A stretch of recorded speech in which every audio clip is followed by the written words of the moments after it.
Hello children, today we are going to begin another chapter in class 8th science textbook, that is chapter 14, chemical effects of electric current. So all of you know electric current, how electric current is passed. You can say that electric current can be passed by conducting the metals, by using the metals. That is what we are using in our daily home electrical wiring. Electrical wiring ಒಳಗಡೆ metals ಇರೋದ್ರಿಂದ ಆ ಮೆಟಲ್ಸ್ನ ಮೂಲಕ current pass ಆಗುತ್ತೆ ಅಂತ ಹೇಳ್ಬೋದು. ಆದರೆ ಮೆಟಲ್ಸಲ್ಲಿ ಯಾವ ರೀತಿ ಕರೆಂಟ್ ಉತ್ಪಾದನೆ ಆಗುತ್ತೆ? So there will be a transfer of current through because of the vibration of the metallic atoms. Metallic atom vibrate ಆಗೋದ್ರಿಂದ ಕರೆಂಟ್ ಉತ್ಪಾದನೆ ಆಗುತ್ತೆ. So it is one of the characteristic of metal also to conduct the electricity. ಅದಕ್ಕೆ ನಾವೇನು ಹೇಳ್ತೀವಿ, metals are good conductors of electricity ಅಂತ ಹೇಳ್ತೀವಿ. ಹಾಗೆಯೇ non metals are not good conductors of electricity except graphite ಅಂತ ಹೇಳ್ತೀವಿ ಅಲ್ವಾ.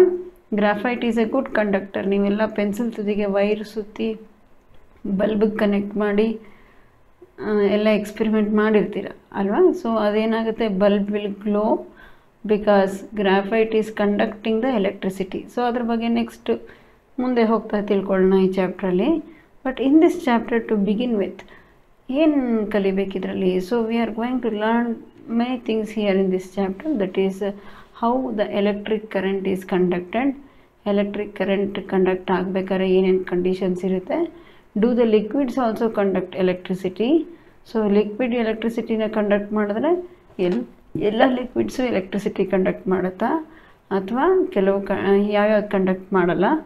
ಹೇಗೆ ನಾವು ಇದರಲ್ಲಿರೋ at least if you want to make the liquids to conduct electricity, what you can do, ಇದನ್ನೆಲ್ಲನೂ ನೀವು ಇಂದಿನ ತರಗತಿಯಲ್ಲಿ ಕಲಿಸ್ಕೊಳ್ಬೋದು.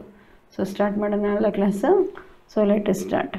To begin with, they have given you that we have learnt earlier that materials which allow electric current to pass through them are good conductors of electricity. Conductors ಅಂದರೆ ವಾಹಕಗಳು ಅಂತ ಹೇಳ್ತೀವಿ ಅಲ್ವಾ. ಏನಾಗುತ್ತೆ, ಅದ್ರ ತನ್ನ ಮೂಲಕ ಎಲೆಕ್ಟ್ರಿಸಿಟಿ ವಿದ್ಯುತ್ ಶಕ್ತಿಯನ್ನು ಪಾಸ್ ಮಾಡೋದಕ್ಕೆ ಅಲೋ ಮಾಡುತ್ತೆ, ಅಂಥವನ್ನು ನಾವು ಕಂಡಕ್ಟರ್ಸ್ ಅಂತ ಕರಿತೀವಿ. ಯಾವ ವಸ್ತು ತನ್ನ ಮೂಲಕ ವಿದ್ಯುತ್ ಪಾಸ್ ಆಗೋಕ್ಕೆ ಬಿಡೋದಿಲ್ವೋ ಅದನ್ನೇನಂತ ಕರಿತೀವಿ ನಾವು? ಇನ್ಸುಲೇಟರ್ಸ್ ಅಂತ ಕರಿತೀವಿ ಅಲ್ವಾ.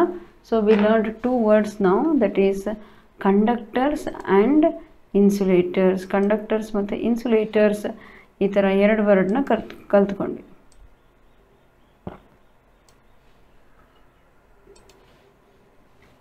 First one is conductors. Okay, next one is insulators.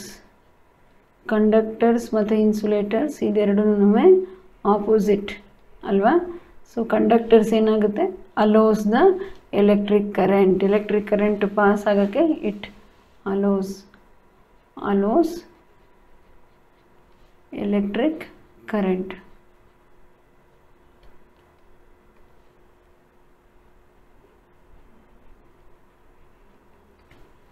Here insulators do not allow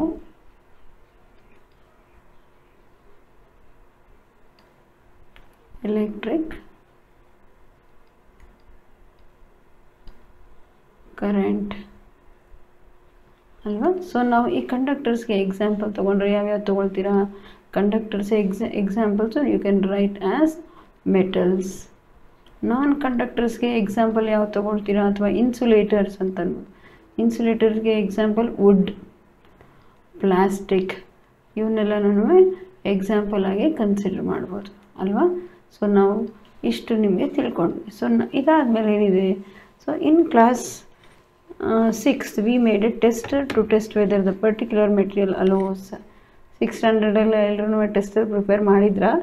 so what is this tester ಇಲ್ಲಿ ಕೊಟ್ಟಿದ್ದಾರೆ ನೋಡಿ. ಒಂದು ಯೂಶ್ವಲಿ ನಿಮ್ಮ ಮನೆಗೆ ಏನೋ ಒಂದು ಎಲೆಕ್ಟ್ರಿಸಿಟಿ ಪ್ರಾಬ್ಲಮ್ ಆದರೆ, ಯಾವುದೋ ಒಂದು ಎಲೆಕ್ಟ್ರಿಕಲ್ ಎಕ್ವಿಪ್ಮೆಂಟ್ ವರ್ಕ್ ಆಗದೇ ಇದ್ದರೆ ನೀವು ಎಲೆಕ್ಟ್ರಿಷಿಯನ್ನ ಕರೆಸ್ತೀರಾ